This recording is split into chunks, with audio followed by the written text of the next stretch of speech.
Tu es élevé, Yahweh, Saint-Esprit. Tu es élevé, Jésus le Messie. Jésus le Messie, tu es élevé, Jésus le Messie.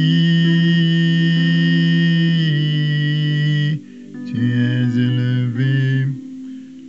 Bonjour bien-aimés, bienvenue dans notre émission Le Pain Vivant Quotidien. Aujourd'hui nous sommes vendredi, le 5e jour de la semaine, et nous allons continuer donc. Au 5e jour, le Seigneur a dit simplement que les eaux d'en bas, c'est-à-dire les eaux d'en bas, ton âme, que les eaux d'en bas produisent des poissons, alléluia, en abondance. Et bien aimé, ça veut dire que lorsque ton âme est restaurée, lorsque ton âme est guérie par l'Éternel, la Bible dit que je veux que tu prospères comme prospère l'état de ton âme. Lorsque ton âme est guérie par Yahweh, lorsque ton âme est délivrée par Yahweh, maintenant tu te mets à témoigner. Maintenant tu te mets à parler de lui. Souvenez-vous du démoniaque de Gadara. Il vivait dans les cimetières, son âme était tourmentée. La Bible dit qu'il se déchirait, il se mutilait lui-même. Et on lui mettait les chaînes. Mais personne ne pouvait le mettre. Il brisait les chaînes qu'on lui mettait. Il avait une âme déchiquetée. Satan avait traumatisé son âme. Il vivait dans les cimetières, dans les lieux des sépulcres. Lorsque Jésus l'a délivré, lorsque Jésus a restauré son âme, il a voulu venir avec le Seigneur. Le Seigneur a dit que non, va et dis ce que le Seigneur a fait pour toi. Et la Bible dit qu'il est allé dans la Décapole. La Décapole, c'est 10 villes. Il est parti partout, il a répandu la bonne nouvelle. Lorsque ton âme est restaurée, mon frère, tu vas commencer à témoigner de Dieu. Tu vas commencer à évangéliser. Dans le 5e jour, nous parle de l'évangélisation. Vous allez voir, le 4e et le 5e jour, nous parle vraiment beaucoup de l'évangélisation. Dieu insiste, lorsque tu es restauré, il faut que tu commences à témoigner. Le Seigneur t'a-t-il guéri? Ne garde pas les témoignages pour toi. La Bible dit que la femme à la perte de sang avait entendu parler que Jésus venait. Elle avait entendu certainement beaucoup de témoignages sur Jésus. Elle avait entendu beaucoup de témoignages sur le Seigneur Jésus. Et là, sa foi est montée. Et elle s'est dit que non, moi je vais que le toucher. Je vais le toucher. Peut-être les gens pensent que lui, moi je vais que le toucher. Et ça va, la perte de sang va s'arrêter. Bien aimé, le 5e jour, c'est le jour où ton âme restaurée doit gagner. Tu dois devenir un gagnant d'âme. Parce que Dieu a gagné ton âme. Parce que Dieu a restauré ton âme. Toi aussi maintenant tu vas et tu restaures. Toi aussi maintenant tu vas et tu gagnes les âmes pour Dieu. Dans le 5e jour, le vendredi, je vais toujours parler de l'évangélisation. La Bible nous disait dans Éphésiens, mettez à vos pieds le zèle que donne l'évangile de paix. Depuis que tu t'es converti, à combien de personnes as-tu parlé de Jésus? Depuis que tu t'es converti, à combien de personnes as-tu parlé de Jésus, mon frère? Je vais te lire l'histoire de l'apôtre Paul. Va te positionner dans Acte 9. Saint-Esprit, je te bénis, c'est l'évangélisation. Acte 9. Lorsque Paul retrouve la vue, regarde. Au même instant, Acte 9, verset 18, Ananias l'impose les mains, il recouvre la vue, regarde. Au même instant, il tomba de ses yeux comme des écailles. Donc, l'apôtre Paul, les écailles sont tombées de ses yeux et il recouvra la vue. Il se leva et fut baptisé d'eau. Le baptême d'eau, le grand apôtre Paul, dès qu'il a cru sur le chemin de Damas, après 3 jours de jeûne et prière, quand cet homme est venu le toucher, il s'est fait baptiser d'eau. Verset 20. Et aussitôt, il prêcha dans les synagogues que Jésus est le Fils de Dieu. Voici un nouveau converti qui se met à témoigner de Jésus. Il n'était même pas encore dans son ministère parce que c'est après, c'est dans Acte 13 qu'on va l'appeler, mais mettez-moi à part Paul. Voilà. Donc ici, il commençait directement à parler. Il vient tout juste de se convertir. Il a commencé à témoigner. Qu'est-ce qu'il devait certainement dire? Il devait dire que ouais, je marchais sur le chemin de Damas, j'allais persécuter les chrétiens et une lumière m'est apparue. Jésus-Christ est vraiment le... Voilà, son témoignage c'était ça. Son témoignage était simple. La manière qu'il a rencontré Dieu, C'était ça son témoignage. Toi, peut-être, tu es venu à Christ. Jésus t'a guéri. Témoigne de ta guérison. Tu toucheras le cœur des gens. Qu'est-ce que Jésus a fait pour toi? Peut-être tu n'avais pas la paix. Jésus t'a donné la paix. Témoigne. Le 5e jour, c'est ton témoignage. Tu dois évangéliser. La Bible dit, au 5e jour, Dieu dit que les eaux, en parlant des eaux d'en bas, les eaux d'en bas, que les eaux se mettent à produire du poisson. Dieu veut que tu gagnes des âmes. Dieu veut que tu deviennes un gagneur d'âmes. Voilà pourquoi je t'encourage de témoigner. Est-ce que dans ton entreprise, on sait que tu es un enfant de Dieu? Est-ce que ta famille sait que tu as cru? Ne garde plus le témoignage pour toi. Paul venait de se convertir et aussitôt, il s'est mis à témoigner du Seigneur. Le témoignage vient du cœur. Le témoignage, ce n'est pas une histoire de connaissance. Non. C'est ce que tu as dans le cœur. C'est ce que Dieu a fait pour toi que tu témoignes. Bien-aimés, je nous incite à l'évangélisation. Allez évangéliser. Soyez en mode évangélisation tout le temps. Quand quelqu'un à côté de toi prie dans ton cœur, dis Seigneur, qu'est-ce que je peux le dire? Oh Seigneur, permets que je puisse lui placer un mot de ta part. Dieu va te dire quelque chose dans ton cœur, une pensée va monter, tu le dis. Évangélise dans le bus, évangélise dans ta voiture si tu prends quelqu'un en route. Évangélise, parle de Jésus, porte à tes pieds le soulier de l'évangile de paix dans le nom précieux de Jésus. Oh mon bien-aimé, nous avons fini cette première partie. Après une courte pause, nous allons voir la deuxième partie. Soyez abondamment bénis dans le nom précieux de Jésus.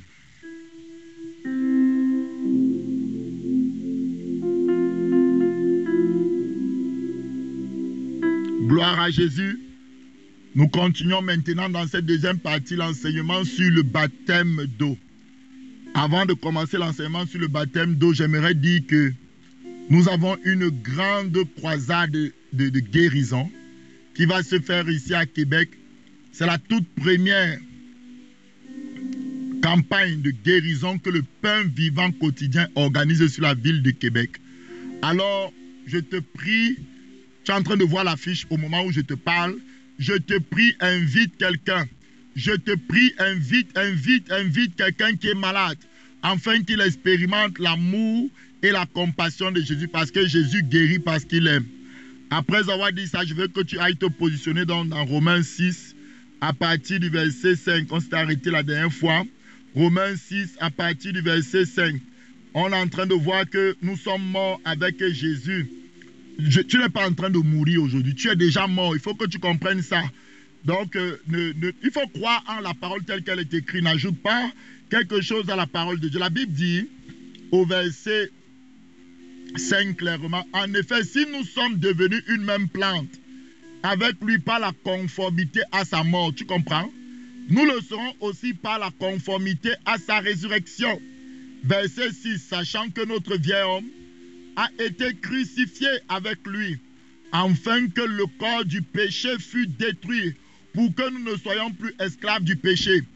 Donc, Paul dit que, écoute ce que Paul dit que tu n'es pas en train de toi-même de faire que tu ne sois plus esclave du péché. Paul dit que, quand tu as été enseveli avec Jésus, lorsqu'on te baptise, lorsqu'on te trempe, on t'immerge dans l'eau, ce qui se passe, c'est que tu es mort avec Jésus. C'est ça qui se passe, tu es mort avec lui. C'est terminé. Amen. C'est-à-dire que tu n'es plus esclave du péché. Parce que le péché agissait sur toi lorsque tu étais encore en vie. Tu me comprends? Quand quelqu'un meurt, c'est fini, son histoire est terminée. Donc celui qui sort de l'eau, ce n'est pas celui qui est entré. Celui qui est entré est mort. L'ancienne créature, le vieil homme est parti, c'est terminé. Dieu l'a enseveli. Et maintenant, quand tu sors des eaux là, c'est qui sort? C'est l'homme nouveau. L'homme fait à l'image de Dieu, c'est la résurrection de Jésus. Celui-là n'est plus esclave du péché. Celui-là a vaincu la mort. Celui-là, les portes du séjour de la mort ne peuvent prévaloir contre lui. Parce qu'il est mort avec Jésus, il a été enseveli avec Jésus et maintenant il est ressuscité. C'est un homme nouveau. Est-ce que tu me comprends? Donc c'est ce qui est dit ici. Que tu n'es plus esclave. Le verset 6 nous dit que nous ne soyons plus esclaves. Ça c'est quelque chose que Satan ne veut pas que tu comprennes.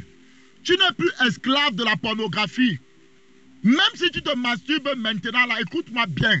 Enfant de Dieu, peut-être tu as les difficultés, tu viens de te convertir. Et là, c'est difficile pour toi d'arrêter la masturbation. Tu peux arrêter une semaine, après tu tombes. Écoute-moi. Ton problème, c'est que tu te bats. Tu essayes toi-même de faire l'œuvre. Il faut te voir mort à la masturbation. Tu dois déclarer que je suis mort à la masturbation. La masturbation n'a plus d'effet sur moi. Et tu dois croire en cela de tout ton cœur. Tu n'es pas en train de faire quelque chose ou de faire un effort. Lorsque tu le fais, puisque c'est la vérité que tu es en train de déclarer, la Bible dit que vous connaîtrez la vérité et la vérité vous affranchira. Donc quand la masturbation va vouloir venir par des désirs dans ton cœur, qu'on va te masturber, va regarder un film pornographique, va écrire à cette fille que tu as laissée, comment tu t'es séparé de cette fille parce que tu as accepté Jésus, oh, maintenant te voilà, tu as des désirs, retourne encore, écris-lui. Tu dois simplement dire, je suis mort. Je suis mort au désir sexuel. Je ne tiens pas compte de ce que je ressens maintenant. Écoutez-moi, la marche par la foi, ce n'est pas les sensations. La Bible dit de Abraham, qui ne tenait pas compte du fait que son corps était usé. Est-ce que tu entends cette phrase? Donc, il regarde son corps. Il ne peut pas aller vers Sarah parce qu'il était devenu impuissant. Mais Dieu lui dit qu'il sera le père d'une multitude. Et il croit en Dieu, donc il est obligé. Sa réalité, c'est quoi? Dans son corps, il est impuissant. Mais il ne regarde pas à cela, il préfère croire en Dieu de la même manière. Quand le désir impur, toi qui étais dans le monde, tu regardais la pornographie, tu regardais ces choses. Quand tu te convertis, tu as arrêté de regarder. Mais ça ne veut pas dire que Satan ne va pas vouloir venir te faire retourner dans ça. Parce que c'était le péché favori dans lequel tu étais avant. Donc, comment tu fais donc pour dominer? Je te donne la clé. Tu ne dois pas considérer les désirs qui sont dans ton corps.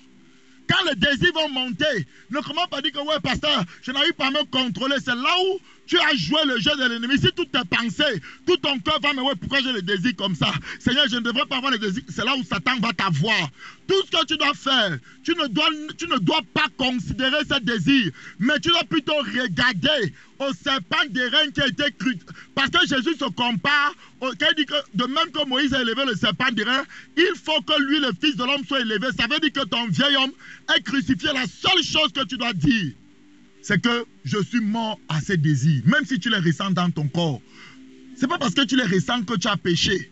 Satan te tente, mais tu n'es pas allé te masturber. Satan te tente, mais tu n'es pas allé faire là-dedans.